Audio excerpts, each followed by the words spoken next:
બેસો બેસો.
ઓમ ઓમ ઓમ. પરમ ચિદાકાશ, પરમ જ્યોતિ, અખંડ જ્યોતિ, મહાચિદાકાશ, સ્વયં પ્રકાશ, સંપૂર્ણ પ્રકાશ, પૂર્ણ બ્રહ્મ, અનંત તેજગન, અનંત ચિતગન, પરમાકાશ, કેવલ, અનંત, શુદ્ધ, તેજગન,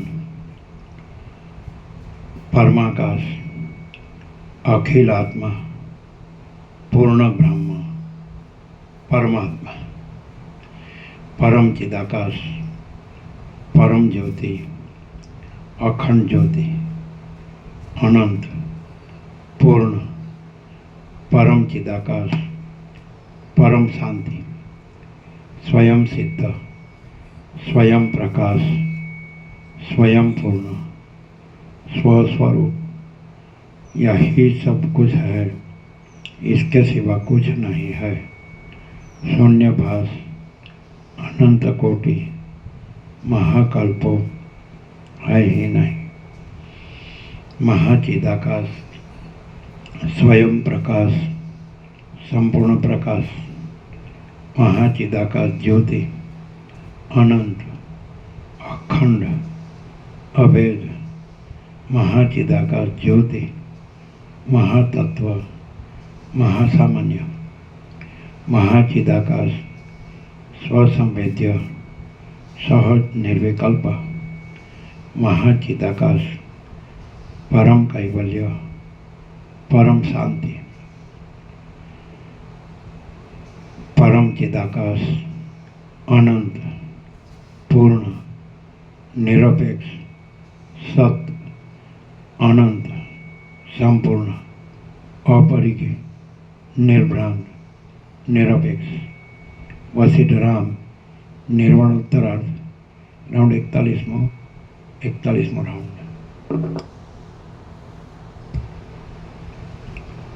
आद्य परब्रह्म सद्गुरु देव की जय। ओम श्री परमात्मने नमः। सद्ग्रंथों में शिरोमणि श्री योग वासिष्ठ महारामायण निर्वाण प्रकरण उत्तरार्ध सर्ग 188मो पेज नंबर 1689 पेज नंबर 1689 सर्ग 188मो। आ 188માં સર્ગમાં જીવ બ્રહ્મરૂપ છે, તેની ઉત્પત્તિ લિંગદેહની ભ્રાંતિથી થઈ એમ કહેવાય છે, એ વાત સ્પષ્ટપણે બતાવવામાં આવશે। આ 188માં સર્ગમાં જીવ બ્રહ્મરૂપ છે, તેની ઉત્પત્તિ લિંગદેહની ભ્રાંતિથી થઈ એમ કહેવાય છે, એ વાત સ્પષ્ટપણે બતાવવામાં આવશે। વશિષ્ઠ બોલ્યા, આ જીવ ચિદાભાસ રૂપ જ છે. તેનું જે કાંઈ આદિમત્વ ઉત્પત્તિ બતાવેલું છે તેમને બોધ થવા માટે છે, બાકી વાસ્તવિક નથી. કેમ કે તે પરબ્રહ્મથી અભિન્ન છે. એ ચિદાભાસ કિંવા જીવ બ્રહ્મનો એક ઉપાધિયુક્ત અવયવ જ છે અને તે અકૃત્રિમ છે. એ ચિદાભાસ દ્રશ્યને દ્રષ્ટારૂપે અનુભવતા જીવ શબ્દ વડે કહેવાય છે. હે રામ, ચિદ્રૂપ છતાં દ્રશ્યપરાયણ થઈ રહેનાર આ જીવના અનેક વિચિત્ર નામો છે તે તમે સાંભળો. તે મુખ્ય પ્રાણને તથા કર્મેન્દ્રિયોને ધારણ કરે છે અને જ્ઞાનેન્દ્રિયને પણ ધારણ કરે છે. તેથી તે જીવ શબ્દ વડે કહેવામાં આવે છે. દ્રશ્યને સંકલ્પ દ્વારા અનુભવવાથી તે ચિત્ત શબ્દ વડે પણ ઓળખાય છે. અમુક વસ્તુ અમુક પ્રકારની જ છે એવો સ્પષ્ટ બોધ એનાથી જ થાય છે. તેથી તે બુદ્ધિ શબ્દ વડે અહીં બોલાય છે. સંકલ્પ કરવાથી અને મનનનો જ્ઞાતા હોવાથી તે મન એવા નામથી પણ ઓળખાય છે. હું છું એવી પ્રતીતિ ઉત્પન્ન કરવાથી તે અહંકાર શબ્દથી પણ ઓળખવામાં આવે છે. શાસ્ત્રને વિચારનારા વિવેકી પુરુષો ચિદ્રૂપ આત્મા કે જે પરમાર્થરૂપ છે તેને જ મુખ્યત્વે ચિત્ત શબ્દ વડે બોલે છે. તે જ જીવ પ્રૌઢ એવા સંકલ્પ સમૂહના સંયોગથી પૂર્યષ્ટક પણ કહેવાય છે. સૃષ્ટિના આરંભકાળમાં પ્રથમ તે જ હોય છે. તેથી તેને પ્રકૃતિ શબ્દથી પણ ઓળખવામાં આવે છે. બોધ થતાં તેનું ઉપાધિમય રૂપ દેખાતું નથી. તેથી વિદ્વાનો તેને અવિદ્યા શબ્દથી ઓળખે છે. આવા જીવના નામો તમને કહ્યા. આ નિરાકાર અને નિર્વિકાર જીવને પંડિતો આતિવાહિક દેહના નામથી કહે છે અને તે લિંગ શરીરરૂપી ઉપાધિના યોગે આદિ અંતયુક્ત બોલાય છે. એવી રીતે આ ત્રણેય લોકની ભ્રાંતિ સ્વપ્નનગરની પેઠે અને સંકલ્પનગરની પેઠે ભાષા કરે છે. તે ભોગ તથા મોક્ષરૂપ અર્થને આપનાર છે, તે છતાં નિસ્વરૂપ છે, શૂન્ય છે અને નિરાકાર છે. હે નરશ્રેષ્ઠ, આતિવાહિક દેહ ચિદાકાશરૂપ છતાં લિંગ દેહરૂપ કહેવામાં આવે છે. વસ્તુતઃ જોતાં તે આકાશથી પણ શૂન્ય છે. એ લિંગ શરીર અથવા આતિવાહિક દેહ મોક્ષ થતાં સુધી કાયમ જ રહે છે અને તેનો અસ્ત ઉદય થતો નથી. 14 લોકના સર્વ પ્રાણીઓની સૃષ્ટિનો અંકુર ચિત્તરૂપી ભૂમિમાં સ્ફૂટે છે. તેની અંદર કાળની વ્યવસ્થાને અનુસરી ફળની પેઠે લાખો સંસારો ઉત્પન્ન થઈ ગયેલા છે, ઉત્પન્ન થશે અને હાલ પણ વિદ્યમાન જ છે. અરીસો જેમ પ્રતિબિંબને ધારણ કરે છે તેમ આ ચિત્તરૂપી દેહ અંદર અને બહાર અનેક જગતોને ધારણ કરે છે. આમ છતાં તે આકાશની પેઠે શૂન્ય જ છે. મહાકલ્પને અંતે સર્વનો નાશ થઈ જાય છે. તે પછી મહાશૂન્ય, પ્રૌઢ, બ્રહ્મરૂપ અને નિર્વિકાર એવા ચિદાકાશની અંદર ચિત્ત સ્વરૂપનું આવરણ કરનાર અજ્ઞાન થાય છે. એ ચિદાકાશના સ્વરૂપનું જ ભાન આ વર્ણવેલા ક્રમ પ્રમાણે આતિવાહિક દેહ રૂપે ભાસે છે. જીવ જ પોતે આતિવાહિક દેહરૂપ છે અને તેને જગતનો પ્રકાશ અનુભવમાં આવે છે. આમ તેને અનુભવમાં આવતો એકાદ ભાગ બ્રહ્મા નામથી ઓળખાય છે અને કોઈ એક ભાગ વિરાટ શબ્દ વડે ઓળખાય છે. એવો કોઈક એક ભાગ સનાતન શબ્દથી ઓળખાય છે, કોઈક ભાગ નારાયણથી ઓળખાય છે, કોઈ એક ભાગ ઈશ નામથી પ્રખ્યાત છે અને કોઈ ભાગ પ્રજાપતિ શબ્દ વડે બોલાય છે. જીવને જે ભાગમાં પોતાની 5 ઇન્દ્રિયોનું ભાન થાય છે તે ભાગમાં તે પ્રમાણે તે તેને રહેલો ભાસે છે. કોઈ એક ભાગ બ્રહ્મા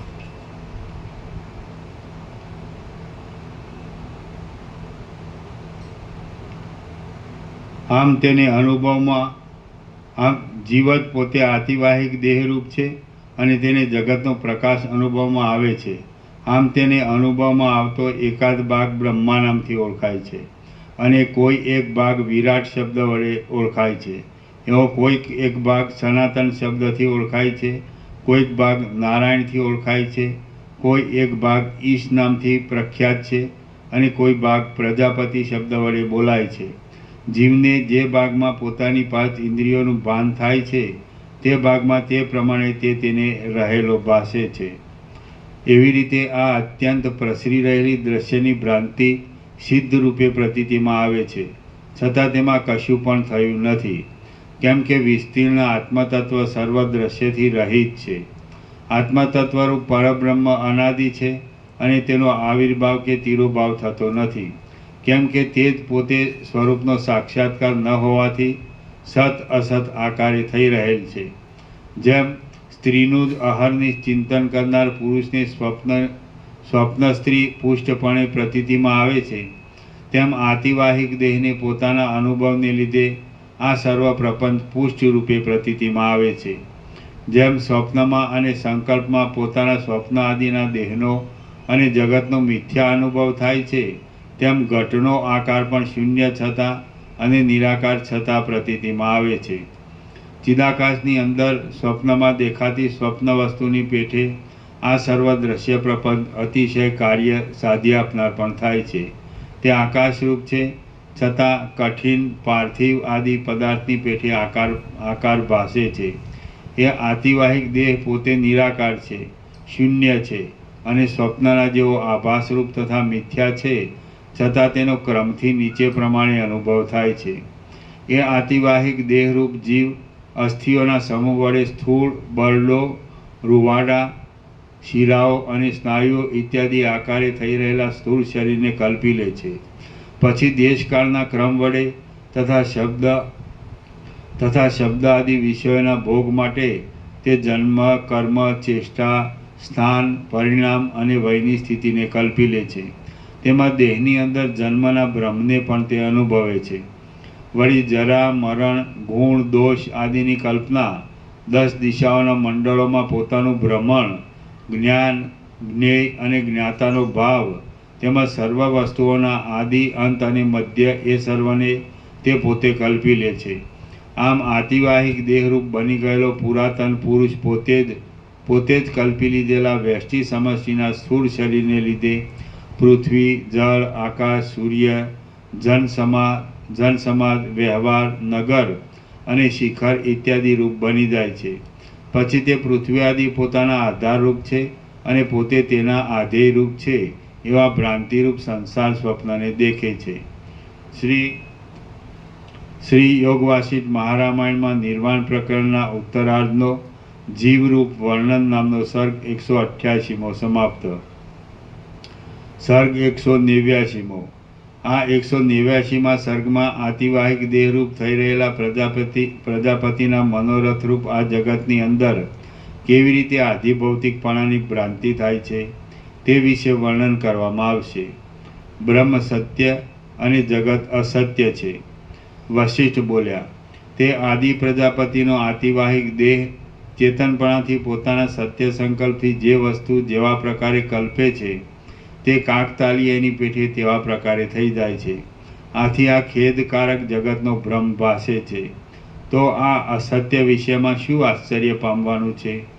આ વિસ્તરી રહેલી દ્રષ્ટા, દર્શન અને દ્રશ્યરૂપી ત્રિપુટી અસત્ય છે, અથવા તો સર્વાત્મ ભાવથી સત્ય બ્રહ્મરૂપ જ છે. રામ બોલ્યા, જો આદિ પ્રજાપતિના આતિવાહિક દેહનો જ આ સર્વ વિલાસ હોય અને માત્ર ભ્રાંતિ દર્શન હોય તો તે કઠિન ભાવને કેમ પ્રાપ્ત થઈ જાય છે? વળી સ્વપ્નનું સત્યપણું કેમ ઘટે? વશિષ્ઠ બોલ્યા, આ સર્વ આદિ પ્રજાપતિના આતિવાહિક દેહના વિલાસરૂપ અને ભ્રાંતિ માત્ર છે અને તે પોતાની મેળે સદા અનુભવમાં આવે છે. નિરંતર એ ભ્રાંતિનો અભ્યાસ પડી જવાથી તે પુષ્ટ, કઠિન આદિરૂપ થઈ રહ્યા જેવી ભાસે છે. જેમ ઘણા લાંબા સમયના અનુભવથી સ્વપ્નનું મુખ્યપણું થઈ જાય છે તો તે જાણે અતિ સત્ય હોય તેવું જણાય છે, તેમ પોતાના આતિવાહિકપણા વિશે પણ સમજવાનું છે. આતિવાહિક દેહને ઘણા લાંબા સમય સુધી પોતાનો અનુભવ ઉદિત થાય છે, એટલે તેને ઝાંઝવાના જળની પેઠે તેમાં આધિભૌતિકપણાની બુદ્ધિ ઉત્પન્ન થાય છે. જોકે આ જગત સત્યના જેવી પ્રતીતિ આપે છે તો પણ તે સ્વપ્ન બ્રહ્મના જેવું છે તથા ઝાંઝવાના જળની પેઠે ભ્રાંતિ રૂપે રહ્યું છે. વળી તે અસત્ય છતાં સત્ય ભાષા કરે છે. સર્વ વસ્તુ આતિવાહિક દેહરૂપ મનોમય છે, છતાં અવિવેકી પુરુષો તેમાં મિથ્યા એવા આધિભૌતિક સ્થૂળ ભાવને સત્યની પેઠે આસક્તિને લીધે સ્વીકારી લે છે. અમુક હું છું, અમુક મારું છે, આ પર્વતો છે, આ આકાશ છે અને આ દિશાઓ છે, એ મિથ્યા ભ્રમ છે. પ્રકાશવાળા સ્વપ્ન શૈલની પેઠે તે મિથ્યા ભાષા કરે છે. સર્વના આદિરૂપ એવા વિધાતાનો આ અતિવાહિક દેહ ભાવનાને લીધે આધિભૌતિકતાને ધારણ કરી લે છે અને પછી પૃથ્વી આદિ કઠિન આકારને ધારણ કરે છે. હું બ્રહ્મરૂપ છું એવા પોતાના ચિદ્રૂપ ભાવને છોડી દઈ ચિદાકાશ હું અમુક મનુષ્ય આદિ દેહરૂપ છું અને અમુક પૃથ્વી આદિ મારામાં આધારરૂપ છે એવી ભાવનાને બાંધી બેસે છે. આમ અસત્યમાં સત્ય બુદ્ધિ થવાથી તે જીવ ભાવનાના બળથી બંધાઈ જાય છે અને અનેક ભાવનાઓ કરતાં નાના પ્રકારના ભાવને અનુસરે છે. પ્રથમ તો તે આદિજીવ વૈદિક અને લૌકિક એવા શબ્દોને સર્જે છે. પછી તે સંકેત સંજ્ઞાઓ તથા ચેષ્ટાઓને ઉત્પન્ન કરે છે. ઓમકારપૂર્વક તે વેદોને અને શબ્દ સમૂહોને પ્રકટ કરે છે. તે વડે જ તે ચોતરફના વ્યવહારને કલ્પી લે છે. મન જે કલ્પના કરે છે તેને તે પ્રમાણે તે અનુભવે છે. જેની અંદર આસક્ત હોય તે તેને કેમ ન દેખે? એ પ્રમાણે આ જગતની ભ્રાંતિ અસત્ય છે છતાં તે પ્રૌઢ રૂપે પ્રતીતિમાં આવે છે. બ્રહ્માથી માંડી ઠેઠ મચ્છરા સુધી તે સર્વને એ ભ્રાંતિ ઘણા લાંબા કાળ સુધી રહેનાર સ્વપ્નની પેઠે અને ઇન્દ્રજાળની પેઠે મિથ્યા જ ભાષા કરે છે. એવી રીતે આતિવાહિક દેહનું આધિભૌતિકપણું કઠિનતા આદિ સ્વભાવ ઘટી શકે છે. કોઈ પણ દેશકાળમાં કશી પણ આધિભૌતિકતા છે જ નહીં, પરંતુ આતિવાહિકપણું અભ્યાસના યોગે આધિભૌતિક ભાવને ધારણ કરે છે. સૃષ્ટિના મૂળરૂપ એવા વિધાતામાંથી જ આવો મોહ ઉત્પન્ન થયો છે. તેથી એ સૃષ્ટિરૂપ ભ્રમ મિથ્યા છતાં અનુભવમાં આવે છે અને મહાત્મા તત્વવેત્તાઓને પણ પ્રારબ્ધ ક્ષય થતાં સુધી તે પ્રતીતિમાં આવે છે. હે રામચંદ્રજી, ચિદૈક્રસ એવા બ્રહ્મને આવી દુર્દશા ક્યાં છે અને કઠિનતા આદિ સ્થૂળ ભાવ પણ ક્યાં છે? આ સર્વ ભ્રાંતિ જ છે. અથવા તો બ્રહ્મ જ પોતે જગત જીવ આદિના આકારે ભાસી રહ્યું છે. શાશ્વત એવા બ્રહ્મ વિના જગતનું બીજું કશું કારણ નથી. કારણ વિના કાર્ય સંભવતું નથી. એવા નિયમને લીધે તેવી કલ્પના કરવી પડે ખરી, પરંતુ નિર્વિકાર બ્રહ્મની અંદર કાર્યકારણ આદિ ભાવનો સંભવ નથી. તેથી આ જગતનો આકાર ભ્રાંતિ માત્ર જ છે, સત્ય નથી. શ્રી યોગવાસિષ્ઠ મહારામાયણમાં નિર્વાણ પ્રકરણના ઉત્તરાર્ધનો બ્રહ્મૈકતા પ્રતિપાદન નામનો સર્ગ 189મો સમાપ્ત.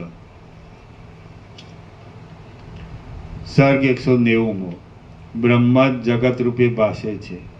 આ 190મા સર્ગમાં ભૂત ભવિષ્યની સર્વ શંકાઓનું યુક્તિ વડે ખંડન કરી જ્ઞાનરૂપ અધિષ્ઠાનમાં કલ્પાયેલ જ્ઞેય ભાવની દ્રશ્યની શાંતિ મુક્તિ રૂપે પ્રતિપાદન કરવામાં આવશે. બ્રહ્મ જ જગત રૂપે ભાસે છે.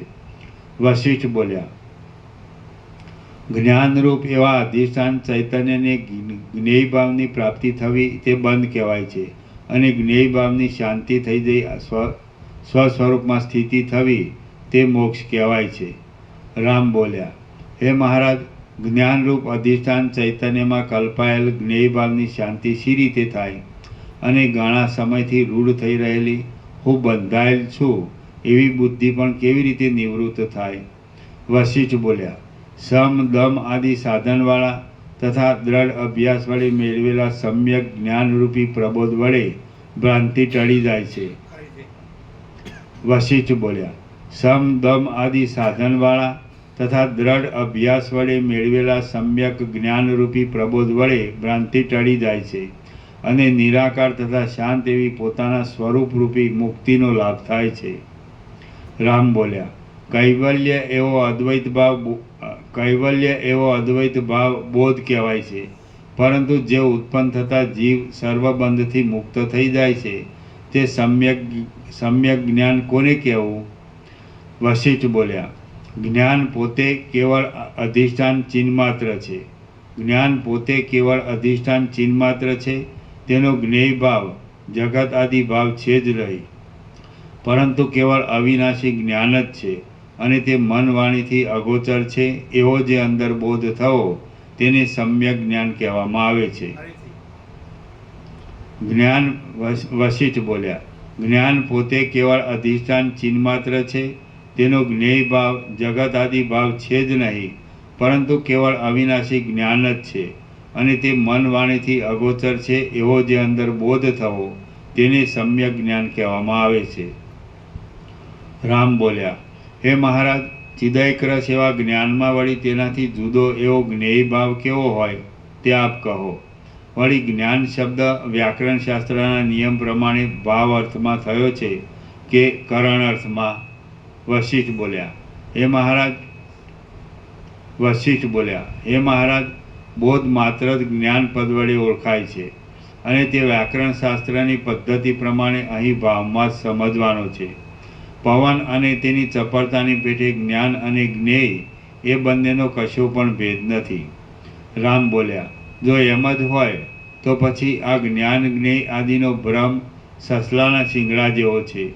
તે ભૂત ભવિષ્ય અને વર્તમાનના વિભાગ વડે કેમ સિદ્ધ રૂપે પ્રતીતિમાં આવે છે? વશિષ્ઠ બોલ્યા, અમુક બહારના પદાર્થો છે એવી ભ્રાંતિને લીધે જ અહીં ભ્રમ બુદ્ધિનો ઉદય થાય છે એમ સમજવું. હવે વસ્તુતઃ એ જોઈએ તો બહારનો અને અંદરનો કોઈ પણ પદાર્થ જ સંભવતો નથી. રામ બોલ્યા, હે મહારાજ, હું, તમે ઇત્યાદિ પ્રત્યક્ષ દેખવામાં આવતી વસ્તુ અને અનુભવમાં આવતા મનુષ્યો નથી જ એમ કેમ કહી શકાય તે આપ કહો. વશિષ્ઠ બોલ્યા, આદિ સૃષ્ટિમાં જ વિરાટ આદિ કાંઈ પણ વસ્તુ ઉત્પન્ન થયેલી જ નથી, તેથી જ્ઞેયનો અસંભવ છે. રામ બોલ્યા, હે મહારાજ, ભૂત ભવિષ્ય અને વર્તમાન સમયમાં ખડી થઈ રહેનારી આ જગતની દ્રષ્ટિ નિરંતર અનુભવમાં આવતા છતાં ઉત્પન્ન થયેલી નથી એમ કેમ કહી શકાય? વશિષ્ઠ બોલ્યા, જેમ આકાશની અંદર ભ્રાંતિને લીધે નેત્રરોગવાળાને મચ્છરા મોવાળા આદિના જેવા આકારો પ્રતીતિમાં આવે છે, તેમાં જગત, હું, તમે ઇત્યાદિ સર્વ ભ્રાંતિ વડે જ ભાસે છે. તે સર્વ સ્વપ્ન પુરુષની પેઠે, ઝાંઝવાના જળની પેઠે, બે ચંદ્રમાની ભ્રાંતિની પેઠે અને સંકલ્પિત પદાર્થની પેઠે મિથ્યા જ છે. રામ બોલ્યા, હે મહારાજ, હું, તમે ઇત્યાદિ આ જગતના સર્વ પદાર્થો સારી રીતે અનુભવમાં આવે છે, છતાં સૃષ્ટિના આદિકાળમાં તે કેમ થયેલ નથી? વશિષ્ઠ બોલ્યા, કારણ વડે જ દરેક કાર્ય ઉત્પન્ન થાય છે, તે વિના કાર્ય ઉત્પન્ન થતું નથી આવો નિશ્ચય છે. એટલે પ્રલયમાં સર્વનો નાશ થઈ ગયા પછી જગતની ઉત્પત્તિ થવાનું કાંઈ કારણ નથી. રામ બોલ્યા, હે મહારાજ, મહાપ્રલય સમયે અવિનાશી અને જન્માદિ વિકારથી રહિત એવું જે બ્રહ્મતત્વ અવશેષ રહે છે તે જ આ સૃષ્ટિના કારણરૂપ કેમ ન હોય? વશિષ્ઠ બોલ્યા, હે રામચંદ્રજી, જે કાર્ય બીજ રૂપે કારણની અંદર રહેલું હોય તે જ કારણમાંથી ઉત્પન્ન થાય છે, પણ જેમાં બીજ રૂપે નથી હોતું તે તેમાંથી ઉત્પન્ન પણ થતું નથી. ગળામાંથી કાંઈ વસ્ત્ર ઉત્પન્ન થતું નથી. રામ બોલ્યા, મહાપ્રલયની સમયે જગત સૂક્ષ્મ રૂપે બ્રહ્મની અંદર રહે છે અને પાછું તેનાથી ઉત્પન્ન થઈ જાય છે. વશિષ્ઠ બોલ્યા, હે મહાબુદ્ધિશાળી નિર્મળ રામચંદ્રજી, મહાપ્રલય રૂપ અંતના સમયમાં સૃષ્ટિના અસ્તિત્વનો કોણે અનુભવ કર્યો અને સૃષ્ટિ તેમાં કેવા રૂપે રહેલી છે? રામ બોલ્યા, ચિદાકાશરૂપી સત્તા તેની અંદર રહેલી છે અને તે તેવા વિવેકીઓને અનુભવમાં આવે છે. તેને સાવ શૂન્ય તો કહી શકાય નહીં, કેમ કે અસદ વસ્તુ સત્તાને પ્રાપ્ત થઈ શકતી નથી. વશિષ્ઠ બોલ્યા, હે મહાબાહુ રામચંદ્રજી, જો એમ જ હોય તો આ ત્રણેય લોક ચિદાકાશ રૂપ છે, પછી વિશુદ્ધ જ્ઞાનમય દેહવાળા દ્રશ્ય પ્રપંચના જન્મ અને મરણ ક્યાંથી હોય? રામ બોલ્યા, હે મહારાજ, જો આદિકાળથી માંડીને સૃષ્ટિ જ વાસ્તવિક રીતે નથી તો પછી આ ભ્રાંતિ ક્યાંથી આવી તે આપ મને કહો. વશિષ્ઠ બોલ્યા, કાર્ય અને કારણ એ બંનેનો અભાવ છે, તેથી ભાવ અને અભાવ એ કાંઈ છે જ નહીં. આ જે કાંઈ પ્રતીતિમાં આવે છે તે સર્વ પોતાના આત્મારૂપ છે અને તે જ દ્રષ્ટા, દ્રશ્ય તથા દર્શન એ ત્રિપુટીના વેશને ધારણ કરી લે છે. રામ બોલ્યા, દ્રષ્ટા ઈશ્વરરૂપ અને ચિદરૂપ છે. તે યંત્રના જેવા જડ કાર્યકારણ સમૂહને રૂપે કેમ બની જાય? કાષ્ઠ અગ્નિને ક્યારે અને કેમ બાળી શકે? વશિષ્ઠ બોલ્યા, દ્રષ્ટા દ્રશ્ય ભાવને પ્રાપ્ત થતો નથી. તેથી દ્રશ્યના અસંભવને લીધે કેવળ એક દ્રષ્ટા જ ચિદૈક્રસ સત્તા સર્વરૂપ થઈ રહેલો ભાસે છે. રામ બોલ્યા, અનાદિ અને અનંત એવું ચિન્માત્ર તત્વ જ દ્રશ્યને અનેક આકારે ઉત્પન્ન કરે છે અને તે વડે જગતનું ભાન થાય છે. પરંતુ પ્રથમ આદિકાળમાં શુદ્ધ ચિન્માત્ર તત્વમાં દ્રશ્યનો સંભવ જ ક્યાં છે? વશિષ્ઠ બોલ્યા, આ કાંઈ પણ દ્રશ્ય કારણના અભાવને લીધે કોઈ દિવસ સંભવતું જ નથી અને દ્રશ્યનો અભાવ હોવાથી ચિદાત્માનું સદા મુક્તપણું તથા અવર્ણ્યપણું જ છે. રામ બોલ્યા, જો એમ જ હોય તો આ અહંકારાદી દ્રશ્ય ક્યાંથી છે? જગતનો અનુભવ પણ ક્યાંથી થાય અને ચલન આદિની પ્રતીતિ પણ કેમ થાય છે? વશિષ્ઠ બોલ્યા, કારણના અસંભવને લીધે પ્રથમ કશું ઉત્પન્ન થયું નથી, તો પછી દ્રશ્ય ક્યાં રહ્યું? તેથી એમ સિદ્ધ થાય છે કે સર્વ શાંત પરબ્રહ્મ રૂપ છે અને સૃષ્ટિ તો એક ભ્રાંતિ માત્ર જ છે. રામ બોલ્યા, વાણીથી અગોચર સદા સ્વયં પ્રકાશ દ્રશ્યભાવથી તથા ચપળતા આદિથી રહિત નિર્મળ અને નિત્યમુક્ત એવા પરબ્રહ્મની અંદર ભ્રાંતિ કોને થાય છે? શા કારણથી થાય છે અને કેવા પ્રકારે થાય છે? વશિષ્ઠ બોલ્યા, હે રામચંદ્રજી, કારણના અભાવને લીધે કશી ભ્રાંતિ છે જ નહીં. તમે હું આદિ સર્વ શાંત નિર્વિકાર પરબ્રહ્મ રૂપ જ છીએ.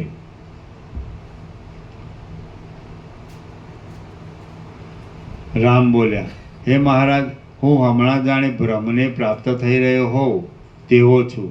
હું વધુ પૂછવાની વાત જાણતો નથી અને વળી હું અત્યંત પ્રબુદ્ધ પણ નથી. તો પછી અહીં હમણાં આપને હું વિશેષ શું પૂછું? વશિષ્ઠ બોલ્યા, સંશય એ પ્રશ્નના કારણરૂપ છે. પ્રશ્નનું એ કારણ શાંત થાય ત્યાં સુધી તમે મને પૂછો. હું કારણની કસોટી કરનારો છું. જ્ઞાન થયા બાદ તમે પોતાની મેળે જ અનિર્વચનીય એવા પરમ શુદ્ધ સ્વભાવમાં વિશ્રાંતિને પ્રાપ્ત થઈ જશો. રામ બોલ્યા, હું ધારું છું કે પ્રથમ કારણના અભાવને લીધે સૃષ્ટિ ઉત્પન્ન થયેલી નથી, તો પછી કોને દ્રશ્ય દર્શનની ભ્રાંતિ થાય છે? વશિષ્ઠ બોલ્યા, કશું કારણ નથી, તેથી સર્વત્ર શાંત એવા પરબ્રહ્મ જ વ્યાપીને રહ્યા છે. આથી કાંઈ પણ ભ્રાંતિ છે જ નહીં, પરંતુ જીવને અજ્ઞાનના અભ્યાસથી વિશ્રાંતિ મળતી નથી. રામ બોલ્યા, અભ્યાસ અને અનભ્યાસ એ બંનેમાં હેતુરૂપ શું છે અને આ અભ્યાસરૂપ ભ્રાંતિ વારંવાર ખડી કેમ થઈ જાય છે? વશિષ્ઠ બોલ્યા, અનંત એવા ચિદાત્માને જીવનમુક્ત દશામાં અનંતપણાને લીધે ભ્રાંતિ છે જ નહીં, પણ અજ્ઞાનના અભ્યાસને લીધે ભ્રાંતિ ખડી થઈ જાય છે.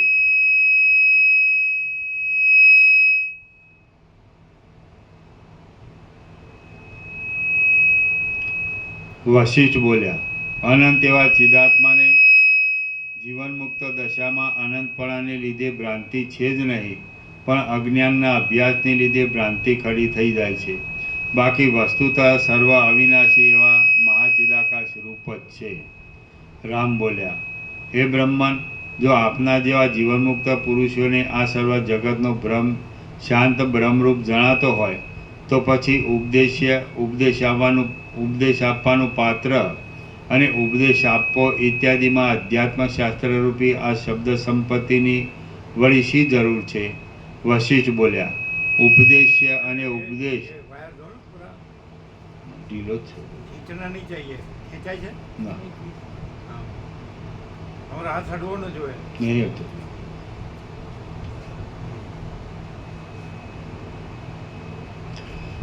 રામ બોલ્યા, હે બ્રહ્મન, જો આપના જેવા જીવનમુક્ત પુરુષોને આ સર્વ જગતનો ભ્રમ શાંત બ્રહ્મરૂપ જણાતો હોય તો પછી ઉપદેશ આપવાનું પાત્ર અને ઉપદેશ આપવો ઇત્યાદિમાં અધ્યાત્મશાસ્ત્રરૂપી આ શબ્દ સંપત્તિની વળી શી જરૂર છે? વશિષ્ઠ બોલ્યા, ઉપદેશ્ય અને ઉપદેશ ઇત્યાદિરૂપ બ્રહ્મ પોતે જ છે અને તે સદાકાળ પોતાના સ્વરૂપમાં રહેલ છે. એ બોધરૂપ ચિદાકાશની અંદર બંધન કે મોક્ષ નથી એવો નિશ્ચય છે.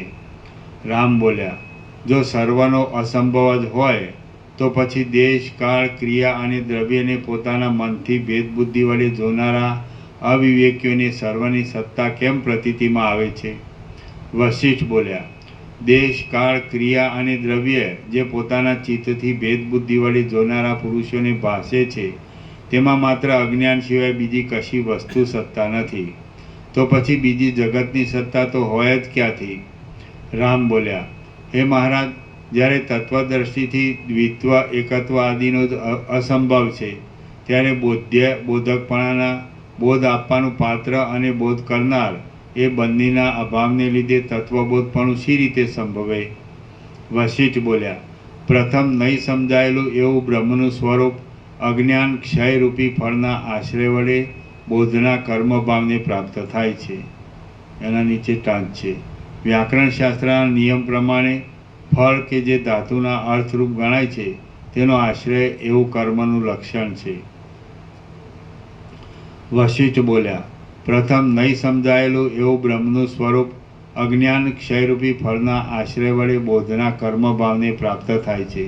તેથી જ બોધ શબ્દ પણ ફળને ધારણ કરવારો સકર્મકપણાને ધારણ કરે છે. પરંતુ આ સર્વ વાત તમારા જેવા અજ્ઞાની જીવો માટે છે.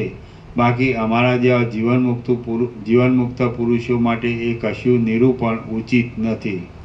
રામ બોલ્યા, જો હું તથા તમે વગેરે સર્વ બોધરૂપ જ છીએ તો પછી બોધનું અને અહંતા આદિનું ભિન્નપણું સિદ્ધ થાય છે. અહંતા જ જીવરૂપ છે તો તે અનંત અને જળના કરતાં પણ અતિ નિર્મળ એવા ચિન્માત્ર રૂપ તમારામાં શી રીતે ઘટે? વશિષ્ઠ બોલ્યા, આપણે સર્વ ચિદૈક્રજ છીએ. જેનું કાંઈ ચિદરૂપપણું છે તે જ તમે હું ઇત્યાદિ રૂપ કહેવાય છે. છતાં પવન અને તેની ચલન શક્તિની ભેદની પેઠે તેને વિશે દ્વિત્વરૂપ ભેદની કેવળ કલ્પના કરવામાં આવે છે. રામ બોલ્યા, જેમ શાંત સમુદ્રની અંદર તરંગાદી અભિન્ન સત્તાથી રહ્યા હોય છે તેમ ચિદરૂપ થઈ રહેલો જીવનમુક્ત પુરુષ આ સર્વ અહંતા મમતા આદિ જગતને સ્વરૂપ માત્ર સમજે છે. વશિષ્ઠ બોલ્યા, જો તમે કહો છો તેમ જ હોય તો અનંત અને પૂર્ણ શાંત એવું એક પરબ્રહ્મ સર્વત્ર ભરપૂર છે. તેમ દ્વૈત ભેદ આદિનો અવકાશ છે એવો અદ્વૈતને હાનિ પહોંચવાળા રૂપી દોષ ક્યાંથી આવે છે? ક્યાં આવે છે અને તે શી રીતે આવે છે? રામ બોલ્યા, અહીં અહંભાવની કલ્પના કરનાર કોણ છે? કોણ વ્યવહારને ભોગવે છે? અને સર્વ વિષયમાં ભોગતા પણ કોણ છે કે જેને લીધે આ જગતની અનંત ભ્રાંતિ પ્રતીતિમાં આવે છે? વશિષ્ઠ બોલ્યા, જો દ્રશ્યની સત્તા છે, જો દ્રશ્યની કાંઈ સત્તા છે એવો અભિનિવેશ હોય તો તે જ બંધનકારક છે. પરંતુ તત્વજ્ઞ પુરુષોની દ્રષ્ટિમાં તે દ્રશ્ય જ સાવ નથી. પોતાનો આત્મા જ પ્રારબ્ધ શેષ ભોગવવા માટે સર્વ વસ્તુના આકારે થઈ જઈ ભાસે છે આમ તેમનું માનવું હોય છે. તો પછી તેમાં બંધ અને મોક્ષ બંને ક્યાં રહ્યા? રામ બોલ્યા, જેમ દીવાના પ્રકાશથી નીલ પિત્ત આદિ રૂપની પ્રતીતિ થાય છે તેમ ચિત્ત સત્તાને લીધે બાહ્ય ઘટપટ આદિ પદાર્થોની પ્રતીતિ થાય છે. પ્રત્યક્ષ રૂપે અનુભવમાં આવવાથી બાહ્ય અર્થ સત્ય છે. વશિષ્ઠ બોલ્યા, વિના કારણે આ બાહ્ય વસ્તુરૂપી કાર્યની જે સત્યતા પ્રતીતિમાં આવે છે તે ભ્રાંતિ માત્ર છે. બીજું તેનું કશું સ્વરૂપ નથી અને વસ્તુતઃ તે આત્મારૂપ જ છે.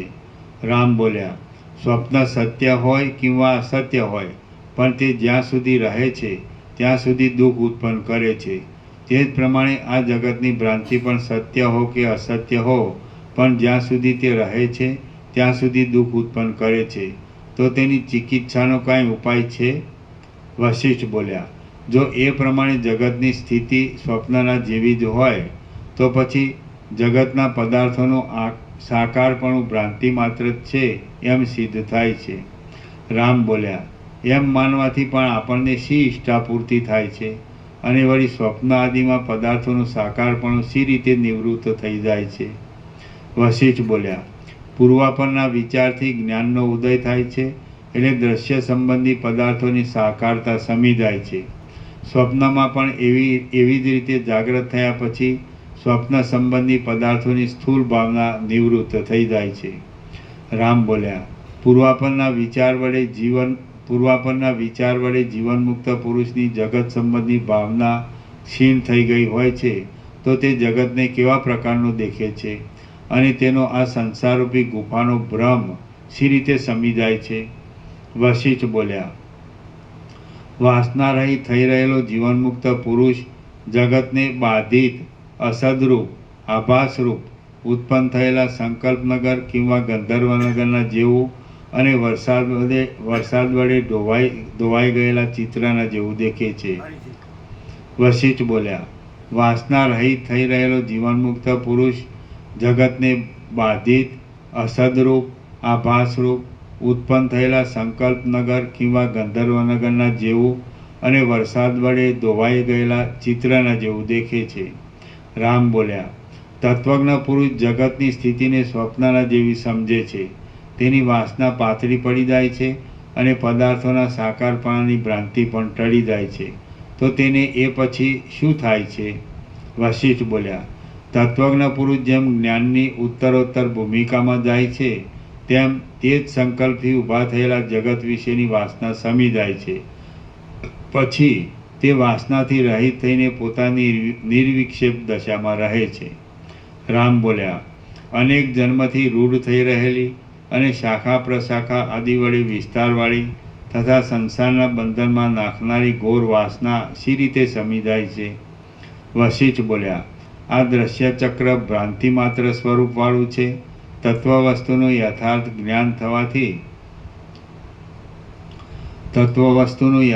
જ્ઞાન થવાથી તે નિરાકાર રૂપ જણાય છે અને બળેલા વસ્ત્રની પેઠે આભાસ માત્ર દેખાય છે. છેવટે તેના આભાસનો પણ ક્રમથી ક્ષય થઈ જાય છે. રામ બોલ્યા, હે મહારાજ, આ દ્રશ્ય ચક્ર ક્રમથી નિરાકાર રૂપ થઈ જાય છે. એ પછી જીવનમુક્ત પુરુષને કોઈ નિર્વિક્ષેપ સ્થિતિ પ્રાપ્ત થાય છે અને તેની શાંતિ શી રીતે મળે છે? કોઈ નહીં, કઈ નહીં. ફરીથી વાંચો. કોઈ નહીં, કઈ કઈ કઈ. રામ બોલ્યા, હે મહારાજ, આ દ્રશ્ય ચક્ર ક્રમથી નિરાકાર રૂપ થઈ જાય છે. એ પછી જીવનમુક્ત પુરુષને કઈ નિર્વિક્ષેપ સ્થિતિ પ્રાપ્ત થાય છે અને તેને શાંતિ શી રીતે મળે છે? વશિષ્ઠ બોલ્યા, જ્યારે જગતના સાકારપણાનો ભ્રમ શાંત થઈ જાય છે અને જ્યારે તે ચિત્તરૂપ જ ભાસી જઈ નિરોધ સમાધિ વડે હલકા રૂપે જણાય છે ત્યારે પરમ વૈરાગ્યરૂપી શાંતિનો લાભ થાય છે. રામ બોલ્યા, આ જગત બાળકના સંકલ્પ જેવું છે, છતાં તે જ્યાં સુધી પ્રકટ રૂપે દેખાય છે ત્યાં સુધી ભોગો સંબંધી આસ્થાની શી રીતે શાંતિ થાય અને તેવા મિથ્યા સંકલ્પ વડે માણસ દુઃખને કેમ અનુભવે? વશિષ્ઠ બોલ્યા, જે માત્ર સંકલ્પ રૂપ જ ખડું થઈ ગયેલ સમજાય છે તેના નાશમાં દુઃખ શા માટે થાય? હવે સંકલ્પ માત્ર અને ચિત્ત માત્ર શું તે વિચારવાનું છે. રામ બોલ્યા, હે મહારાજ, ચિત્ત કેવું છે તેનો વિચાર કરવાથી શું થાય અને સારી રીતે તેનો વિચાર કર્યા પછી શી સિદ્ધિ મળે તે આપ મને કહો. વશિષ્ઠ બોલ્યા, ચિદ્રૂપ આત્મા દ્રશ્ય તરફ વલણ કરે છે અથવા બહિર્મુખ થાય છે ત્યારે તે ચિત્ત કહેવાય છે. આ મહારામાયણના શ્રવણ રૂપી તેનો વિચાર છે અને તે કરવાથી વાસના સમી જાય છે. વશિષ્ઠ બોલ્યા, ચિદ્રૂપ આત્મા દ્રશ્ય તરફ વલણ કરે છે અથવા બહિર્મુખ થાય છે ત્યારે તે ચિત્ત કહેવાય છે. આ મહારામાયણના શ્રવણ રૂપી તેનો વિચાર છે અને તે કરવાથી વાસના સમી જાય છે. રામ બોલ્યા, હે મહારાજ, ચિત્તનો ક્ષય થયા વિના આત્માનું અંતર્મુખપણું કેટલા વખત સુધી નભી શકે? વૈરાગ્યને ઉત્પન્ન કરનારો ચિત્તનો ક્ષય શી રીતે થાય? વશિષ્ઠ બોલ્યા, દ્રશ્ય સંભવતું જ નથી, તો પછી ચિદ્રૂપ આત્મા કોનો અનુભવ કરે? દ્રશ્યનો અસંભવ ઠરતા ઘણા લાંબા કાળે તેવા સંસ્કારો રૂઢ થતાં ચિત્તની સત્તા પણ રહેતી નથી. રામ બોલ્યા, દ્રશ્ય પ્રત્યક્ષ અનુભવમાં આવે છે તો તે કેમ નથી સંભવતું? અનુભવના વિષયમાં આવો નિષેધ કેમ કરો છો? વશિષ્ઠ બોલ્યા, જગત અવિવેકીઓને જેવા પ્રકારનું ભાસે છે તેવા પ્રકારે તે સત્ય નથી, અને વિવેકીઓને તે જેવા પ્રકારનું ભાસે છે તે અવર્ણ્ય અને અદ્વિતીય રૂપ જ છે. રામ બોલ્યા, અવિવેકીઓને આ ત્રૈલોક્ય કેવા પ્રકારનું ભાસે છે અને તે સત્ય કેમ નથી, તથા વિવેકીઓને જગત કેવું ભાસે છે અને તે અવર્ણ્ય કેમ છે? વશિષ્ઠ બોલ્યા, અવિવેકી પુરુષોને આ જગત દેશકૃત, કાળકૃત અને વસ્તુકૃત પરિચ્છેદવાળું પ્રતીતિમાં આવે છે, ત્યારે વિવેકીઓની દ્રષ્ટિમાં તો ઉત્પન્ન જ થયું નથી, હમણાં પણ તે નથી અને પ્રથમથી તે સંભવતું નથી. રામ બોલ્યા, જો જગત આદિથી ઉત્પન્ન થયું નથી, કોઈ દિવસ સંભવતું નથી, મિથ્યા છે અને આભાસથી પણ રહિત છે, તો તે જગત અનુભવમાં કેમ આવે છે? વશિષ્ઠ બોલ્યા, આ જાગ્રત સૃષ્ટિરૂપી જગત મિથ્યા છે, છતાં આભાસ રૂપે દેખાય છે. કારણના અભાવે તે ઉત્પન્ન થયેલ જ નથી, છતાં સ્વપ્નની પેઠે તે અનુભવમાં આવે છે અને કાર્યને સાધી આપે છે. રામ બોલ્યા, સ્વપ્ન આદિમાં અને મનોરાજ્ય આદિમાં જે કાંઈ દ્રશ્યનો અનુભવ થાય છે તે જાગ્રતના વ્યવહારના અનુભવથી ઉત્પન્ન થયેલા જાગ્રત સંસ્કારના બળથી છે. વશિષ્ઠ બોલ્યા, હે રામચંદ્રજી, સ્વપ્નમાં સંકલ્પ અને મનોરાજ્યમાં જે કાંઈ અનુભવમાં આવે છે તે જાગ્રતનો પદાર્થ આવો છે કે કોઈ બીજો, તે મને કહો. રામ બોલ્યા, સ્વપ્નમાં કલ્પના આદિમાં મનોરાજ્યમાં અને બ્રહ્મમાં જાગ્રત પદાર્થ જ સંસ્કાર રૂપે નિરંતર ભાષા કરે છે. વશિષ્ઠ બોલ્યા, જો સ્વપ્ન જાગ્રતના સંસ્કાર બળથી જ ભાસતું હોય, એમ સ્વપ્નના તથા જાગ્રતના પદાર્થો એક જ હોય, તો સ્વપ્નમાં પડી ગયેલું ઘર સવારે જાગ્રત અવસ્થામાં કેમ જોવામાં આવે છે? રામ બોલ્યા, જાગ્રતના પદાર્થો સ્વપ્નમાં ભાસે છે એમ નથી, પરંતુ કાંઈ બીજું જ ભાસે છે અને તે બ્રહ્મ જ છે. આવો આપનો અભિપ્રાય મારા સમજવામાં આવી ગયો, પણ હવે માત્ર આટલો સંદેહ રહે છે કે બ્રહ્મ આ જગતના જેવું શી રીતે ભાસે છે? વશિષ્ઠ બોલ્યા, કેટલાક અનુભવેલા અને કેટલાક ન અનુભવેલા એમ બંને પ્રકારના અર્થો ચિત્તની અંદર ભાસે છે, અને જેવા આકારે સૃષ્ટિના આદિમાં, અંતમાં અને મધ્યમાં જેવા અનુભવનો અભ્યાસ થયો હોય તેવા આકારે તેનું ભાન થાય છે. જો બ્રહ્માકારપણાનો સારી રીતે અભ્યાસ થયો હોય તો તેમ પણ ભાષે ખરું. રામ બોલ્યા, હે મહારાજ, આવી રીતે આપના બોધ વડે આ જગત સ્વપ્નના જેવું ભાષે છે એમ હું સમજી ગયો છું, છતાં આ જગતરૂપી સ્વપ્ન યક્ષ ગ્રહની પેઠે નડ્યા કરે છે, તેની ચિકિત્સા શી રીતે થાય? વશિષ્ઠ બોલ્યા, આ સંસારરૂપી સ્વપ્નનું શું કારણ છે તેનો વિચાર કરો, કેમ કે કાર્યથી કારણ કાંઈ ભિન્ન નથી. આ વાત પ્રત્યક્ષ જોવામાં આવે છે. રામ બોલ્યા, સ્વપ્નમાં થતા પદાર્થોના અનુભવનું કારણ ચિત્ત જ છે, અને તેને લીધે સ્વપ્ન સૃષ્ટિના પદાર્થો મનોમય કહેવાય છે. જગત આદિ તથા અંતથી રહિત છે. અધિષ્ઠાન દ્રષ્ટિથી જોતા તે નિર્વિકાર પરબ્રહ્મ રૂપ છે, અને આરોપિત દ્રષ્ટિથી જોતા તે નિસાર છે. વશિષ્ઠ બોલ્યા, હે મહાબુદ્ધિશાળી રામચંદ્રજી, ચિત્ત એ એક દ્રશ્ય તરફ બહિર્મુખ થયેલો ચિદાત્મા જ છે. તેથી એ ચિત્ત મહાચિદાકાશરૂપ તથા ચિદૈકરસ તે જ જાણે જગતના આકારે થઈ રહ્યું હોય એમ સિદ્ધ થાય છે. બાકી સ્વપ્ન આદિ તેનાથી ભિન્ન નથી. રામ બોલ્યા, જેમ શાખા આદિ અવયવોનો અને વૃક્ષરૂપ અવયવોનું ઐક્ય છે અને તેમાં ભેદનો અવકાશ પણ રહ્યો છે, તેમ ચિત્ત અને જગત એ બંનેમાં ભેદ તથા અભેદ એમ બંને છે, અને નિરવયવ બ્રહ્મમાં સમષ્ટિ ચિત્તની એકતા થવી ઘટિત છે.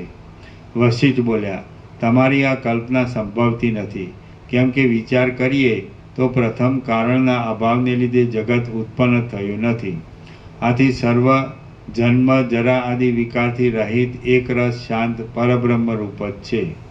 રામ બોલ્યા, પરમપદની અંદર સૃષ્ટિ આદિનો ભ્રમ, તેના અંત આદિનો ભ્રમ, ભ્રાંતિ, દ્રષ્ટાપણું અને ભોગતાપણું ઇત્યાદિ કાકતાલીયની પેઠે ખડા થઈ રહેલા છે એમ હું માનું છું. વશિષ્ઠ બોલ્યા, આ સંસારમાં પામર દ્રષ્ટિ, યૌક્તિક દ્રષ્ટિ અને તત્વદ્રષ્ટિ એમ 3 પ્રકારની દ્રષ્ટિઓ છે. તેમાં પાછળની 2 દ્રષ્ટિઓથી આગળની એક દ્રષ્ટિનો વ્યાઘાત થઈ જાય છે. હવે સારમાંથી પણ અત્યંત સારનું મથન કરી તેને સમજવામાં શક્તિમાન તથા પ્રમાણ પ્રમેય આદિની પરીક્ષા કરવામાં કુશળ એવા પુરુષોની ચપળ વ્યાપારવાળી જે કાંઈ દ્રષ્ટિ છે તે યૌક્તિક દ્રષ્ટિ છે. હવે સારમાંથી પણ અત્યંત સારનું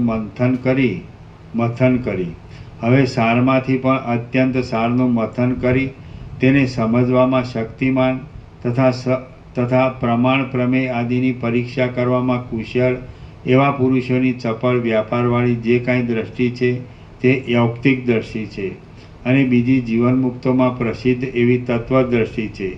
તે દ્રષ્ટિ સર્વ વિચાર, શાસ્ત્રનું શ્રવણ, મનન અને નિધિધ્યાસન એ સર્વથી સિદ્ધ થયેલ પરમ તત્વરૂપ અર્થના અપરોક્ષ સ્ફુરણવાળી છે. અને એ બંને દ્રષ્ટિનો અવલંબ રાખી મેં અહીં સર્વ જગત વિશે વર્ણન કરેલું છે. પરંતુ આ સર્વ દ્રષ્ટિઓ પણ નથી, જીવો પણ નથી, જગતની શૂન્યતા પણ નથી અને ભ્રમ પણ નથી. એક નિત્ય અપરોક્ષ બ્રહ્મરૂપ જ વસ્તુ છે. તેમાં જ અધિકારી જીવોની જે પ્રકારે સ્થિતિ થઈ જાય તે પ્રકાર અહીં વર્ણવવામાં આવ્યો છે. શ્રી યોગવાસિત મહારામાયણમાં નિર્વાણ પ્રકરણના ઉત્તરાર્ધનો રામ વિશ્રાંતિ નામનો સર્ગ 190મો સમાપ્ત. સર્ગ 191મો. આ 191માં સર્ગમાં અજ્ઞાનને લીધે જે પ્રકારે જગતના આકારે બ્રહ્મ ભાસે છે અને જ્ઞાન થતાં નિર્વાણરૂપ જણાય છે તે વિશે સારી રીતે વર્ણન કરવામાં આવશે. બ્રહ્મનું નિર્વાણ સ્વરૂપ. રામ બોલ્યા, હે મુનિશ્રેષ્ઠ, જો એમ જ હોય તો આ જગત એક પરમ તત્વનો વિવર્ત જ છે અને સર્વદા સર્વ ભાવરૂપે થઈ રહે છે. ખરી રીતે જોતાં તેનો કશો ઉદય થતો નથી કે અસ્ત થતો નથી. જગતના આભાસરૂપી આ એક ભ્રાંતિ જ છે અને તત્વદ્રષ્ટિ વડે જોઈએ તો ભ્રાંતિ પણ નથી, પણ કેવળ બ્રહ્મસત્તા જ છે. વશિષ્ઠ બોલ્યા, કાકતાલીયની પેઠે અતર્ક્ય એવી અવિદ્યા વડે બ્રહ્મ જ જાણે પોતાના સ્વરૂપની અંદર જીવભાવને ધારણ કરી રહ્યું હોય તેમ ભાસે છે. તે આત્મા જીવરૂપ થઈ રહેલા બ્રહ્મ વડે જ જગતને અનુભવે છે. રામ બોલ્યા, હે મહારાજ, અહો, આશ્ચર્યની વાત છે કે દિશાઓના વિભાગ વિના મહાપ્રલયમાં અને મોક્ષકાળમાં ચિદાત્મા શી રીતે પ્રકાશે છે? ભિંતરૂપી આશ્રય વિના દીવાની પ્રભા શી રીતે ભાસે તે આપ કહો. વશિષ્ઠ બોલ્યા, આ વાત તમારા કહેવા પ્રમાણે આશ્ચર્યકારક છે, પરંતુ તે બની શકે જ નહીં એવો વિચાર કરવાનો નથી. કેમ કે વિચાર કરી જોશો તો જણાશે કે ચિત્ત પ્રકાશ ચિદરૂપ એવા સૂર્ય આદિના પ્રકાશને પણ પ્રકાશ આપે છે. વિચાર કરી જોશો તો જણાશે કે ચિત્ત પ્રકાશ ચિદરૂપ એવા સૂર્ય આદિના પ્રકાશને પણ પ્રકાશ આપે છે. તે અંધકારના સમયમાં પોતાની મેળે સૂર્યોદય થયા પછી તેના પ્રકાશની સાથે પ્રકાશે છે. સૂર્ય આદિનો પ્રકાશ ભીંત આદિની અપેક્ષા નહીં રાખનારા પ્રકાશ સ્વભાવવાળો છે, છતાં જાણે ભીંતમાં પ્રકાશ તો હોય તેમ જણાય છે. ખરી રીતે જોતાં તે ભીંત અને તેનો પ્રકાશ એ બંને સૂર્ય આદિના પ્રકાશ વડે જ પ્રતીતિમાં આવે છે. તેમાં જેમ ભીંત આદિના સંબંધ વિના પ્રથમ પણ સૂર્ય આદિનો પ્રકાશ આકાશમાં જોવામાં આવે છે, તેમ પ્રલયકાળમાં પણ વક્તા અને દ્રષ્ટા એવો આત્મા દ્રશ્યના અસંભવને લીધે નિર્વિષય અનુભવમાં આવે છે. માટે દ્રષ્ટા પણ નથી અને દ્રશ્ય પણ નથી, પણ નિર્વિકાર બ્રહ્મ તત્વ જ છે. જેમ ભિન્ન પ્રકાશના અવલંબનરૂપ થાય છે, તેમ પોતા વડે પોતાની મેળે ચિત્ત પ્રભા ચિદાકાશનો પ્રકાશ સૃષ્ટિના આદિકાળમાં જગતના આકારે પ્રતીતિમાં આવે છે. જેમ સ્વપ્ન આદિમાં એક જ આત્મા પોતાના સ્વરૂપ વડે જ દ્રષ્ટા, દર્શન અને દ્રશ્ય એ ત્રિપુટી આદિરૂપ થઈ જાય છે, તેમ એક પરમાત્મા જ દ્રષ્ટા, દર્શન અને દ્રશ્યરૂપે થઈ જઈ પોતાના સ્વરૂપ વડે ભાસે છે. ચિદાકાશ સ્વયં પ્રકાશ છે સૃષ્ટિના આદિકાળમાં તે પોતાના વિવર્તને પ્રસારી દઈ જાણે સૃષ્ટિરૂપ થઈ રહેલ હોય તેમ ભાસે છે. અને સૃષ્ટિના આદિકાળમાં તે દ્રષ્ટા, દર્શન અને દ્રશ્ય એ ત્રિપુટીરૂપ પોતે જ છે. સૃષ્ટિના આદિકાળમાં એક જ ચિદાકાશ ત્રિપુટીરૂપ થઈ જઈ સૃષ્ટિના જેવું ભાસે છે. આવી તેની વિચિત્ર માયાશક્તિ અથવા સ્વભાવ છે. અને તે માયાશક્તિ એવા અનેક પ્રકટ રૂપે પ્રકાશે છે. આ વાત સ્વપ્નનગરમાં અને સંકલ્પનગરમાં અનુભવમાં આવે છે. આ પ્રમાણે ચિદાકાશની પ્રભા પ્રથમ ઉદય પામીને પોતાના સ્વરૂપમાં ચિદાકાશ રૂપે પ્રકાશે છે. અને તેની અંદર અનાદિ તથા અનંતના જેવું આ જગત વિવર્ત રૂપે ભાસે છે. તેનું સૃષ્ટિ રૂપે ભાસવું એ તે જ સૃષ્ટિ કહેવાય છે. અમારા જેવા જીવનમુક્ત મહાશય પુરુષોને તો આ જગત સ્વાભાવિક આત્માનો એક વિવર્ત રૂપ ભાસે છે. અમારા જેવા જીવનમુક્ત મહાશય પુરુષોને તો આ જગત સ્વાભાવિક આત્માનો એક વિવર્ત રૂપ ભાસે છે. જોકે પ્રકાશ કરનાર અને પ્રકાશ પાત્ર વસ્તુ એ બંનેના અનુભવ અકસ્માત પ્રતીતિમાં આવે છે. તથાપિ તત્વાનુસંધાન થતાં તેનો ક્ષય થઈ જાય છે. જ્યારે તત્વાનુસંધાન થાય છે ત્યારે જણાય છે કે સૃષ્ટિના આદિકાળમાં ભાષ્ય ભાષક કશું હતું જ નહીં, પરંતુ ઠૂંઠામાં મિથ્યા જ્ઞાનના બળથી જેમ વૃક્ષના કોઈ ઠૂંઠામાં પુરુષની ભ્રાંતિ થાય છે તેમ બ્રહ્મને વિશે પણ જગતની પ્રતીતિ થાય છે. પોતાના આત્મામાં દ્વૈતનું ભાન થવાથી ચિત્તમાં દ્વૈતનો ભ્રમ ખડો થઈ જાય છે.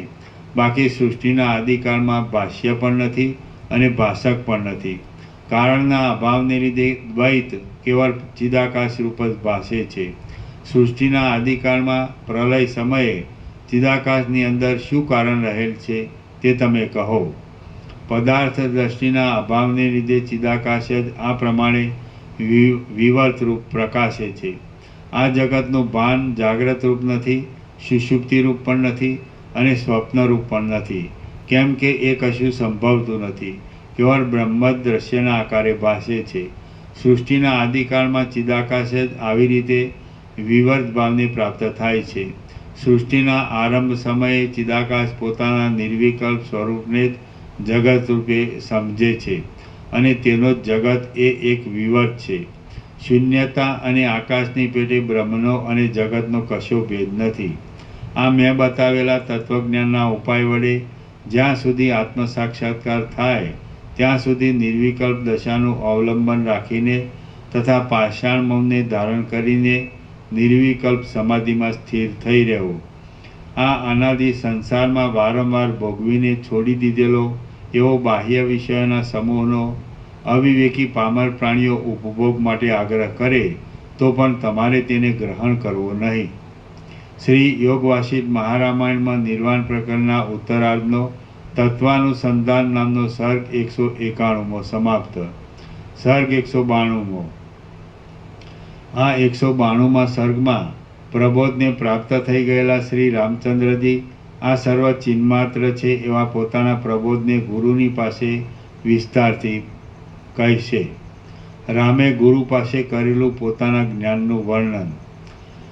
રામ બોલ્યા, અહો, આ સંસારરૂપી અનંત આકાશમાં અને તેમાં પણ આ બ્રહ્માંડરૂપી તેના એક દેશમાં ઘણા લાંબા સમય સુધી અમે આત્માનું સ્વરૂપ નહીં ઓળખતા ભમ્યા.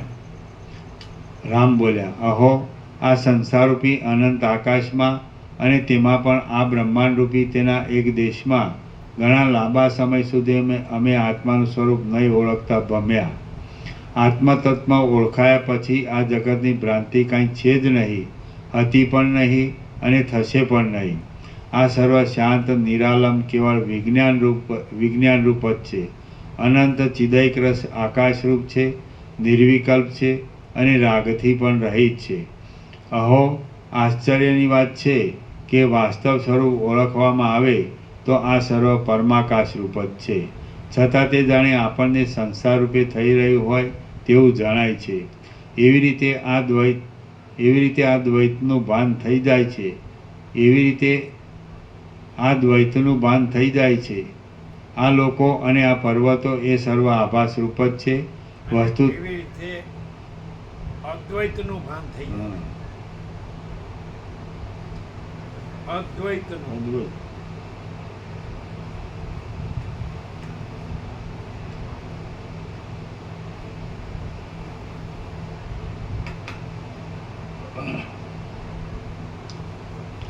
અહો આશ્ચર્યની વાત છે કે વાસ્તવ સ્વરૂપ ઓળખવામાં આવે તો આ સર્વ પરમાકાશ રૂપ જ છે, છતાં તે જાણે આપણને સંસાર રૂપે થઈ રહ્યું હોય તેવું જણાય છે. એવી રીતે અદ્વૈતનું ભાન થઈ જાય છે. આ લોકો અને આ પર્વતો એ સર્વ આભાસ રૂપ જ છે. વસ્તુતઃ જોઈએ તો તે સ્વચ્છ ચિદાકાશ રૂપ છે, છતાં તે જાણે મલિન દ્રશ્યરૂપ હોય તેવું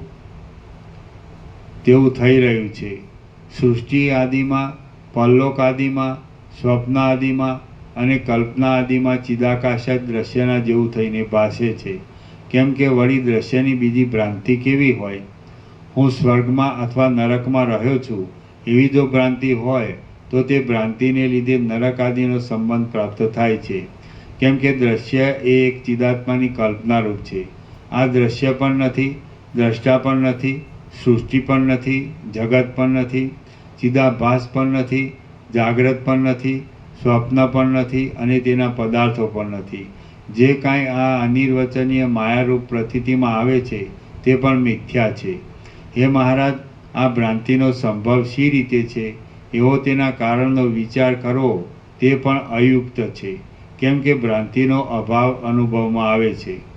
નિર્વિકાર એવા તત્વજ્ઞાનના પદમાં ભ્રાંતિ સંભવતી જ નથી, અને જે કાંઈ ભ્રાંતિનું જ્ઞાન થાય છે તે પણ પરબ્રહ્મરૂપ છે, તેનાથી કાંઈ જુદું નથી.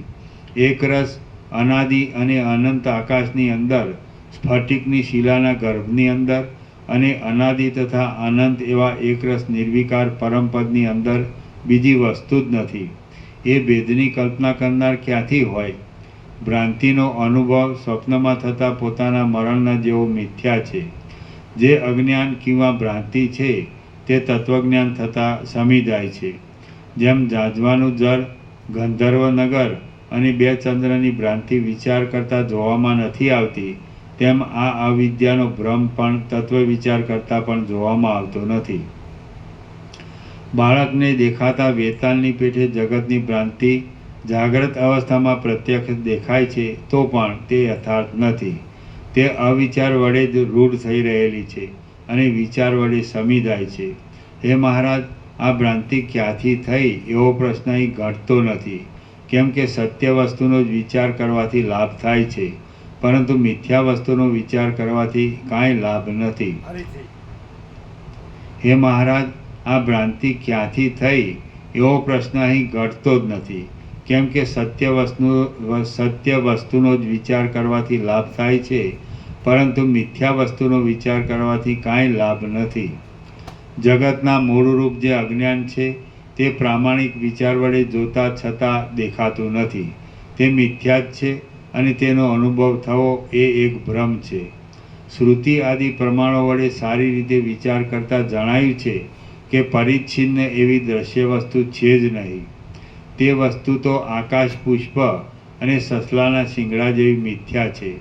તો તે મિથ્યા વિચારો કરવાથી શી રીતે મળે? વાંજણીના પુત્રના જેવો મિથ્યા આ દ્રશ્ય પ્રપંચ સર્વ પ્રકારે વિચાર કરતા છતાં કોઈ પણ પ્રમાણથી સિદ્ધ થતો નથી. હા, એવી રીતે હા.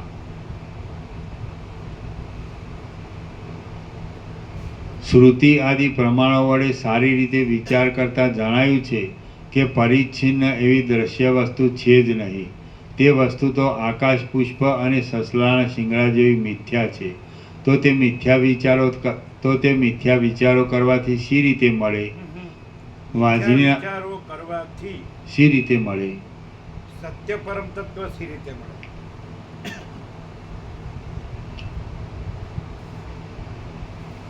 મિથ્યાના વિચારો કરવાથી સત્ય પરમ તત્વ શી રીતે મળે?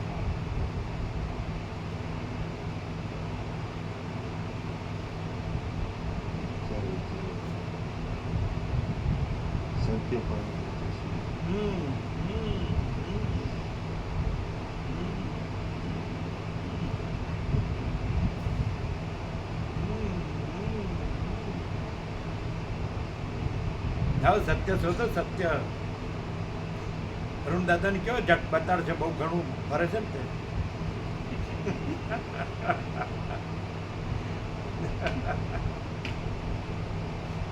મિથ્યાના વિચારો કરવાથી, મિથ્યાના વિચારો, મિથ્યા જગતના, જીવ જગતના વિચારો કરવાથી સત્ય પરમ તત્વ સી રીતે મળે? બરાબર છે ને?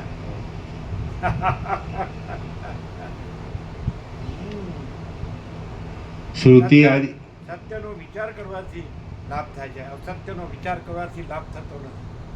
પછી વારંવાર અસત્ય સામે લાવ્યા કરીએ, પછી ભમ્યા કરીએ.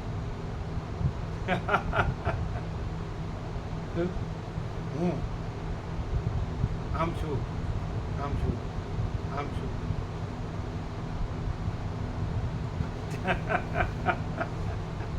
ચલો.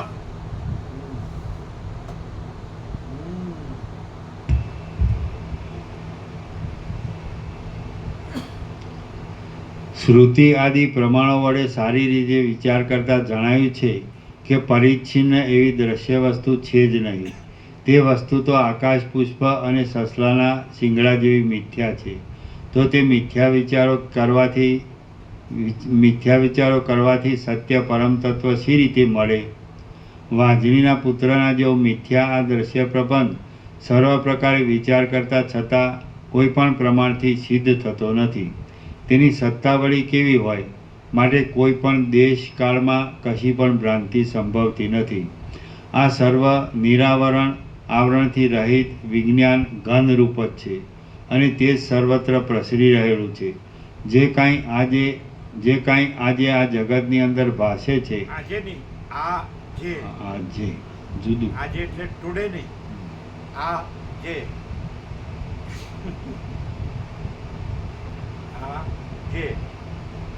આજે નહીં, જે કાંઈ આ જગતની અંદર ભાસે છે તે પરબ્રહ્મ રૂપ જ છે. એ પરબ્રહ્મ નિરતિશય આનંદ વડે પરિપૂર્ણ સ્વસ્વરૂપમાં જ પૂર્ણપણે રહેલ છે. અહીં કોઈ કાળે કે કોઈ સ્થળે કશું પણ પ્રતીતિમાં આવતું નથી. તેમ તેની સાવ અપ્રતીતિ છે એમ પણ નથી.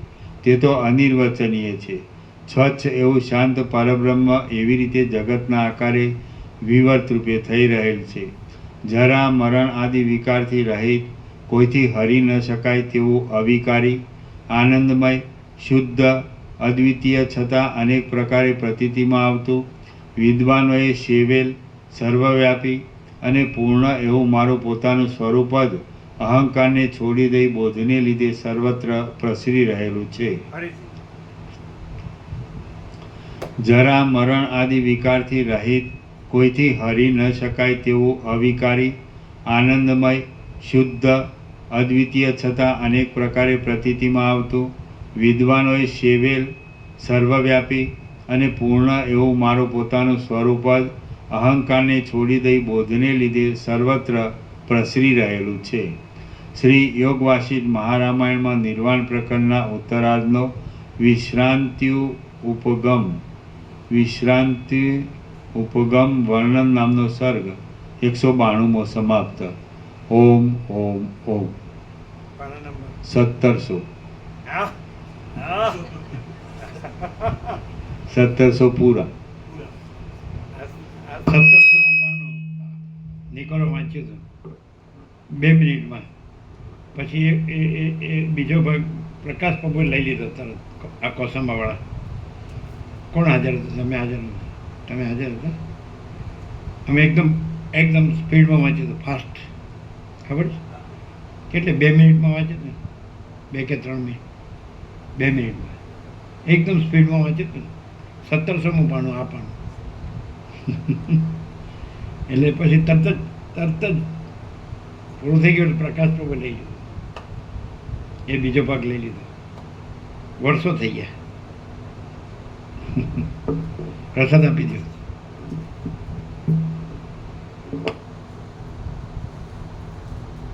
વિશ્રાંતિ અભ્યુપગમ.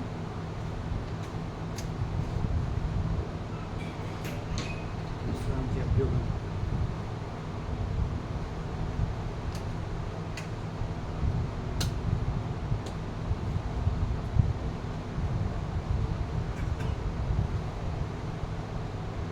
તમે હતા એ વખતે? દોઢ મિનિટમાં વાંચી દોઢ મિનિટ થઈ દોઢ મિનિટમાં જ વાંચ કાઢું એકદમ સડસડાટ.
ખાય ના ખબર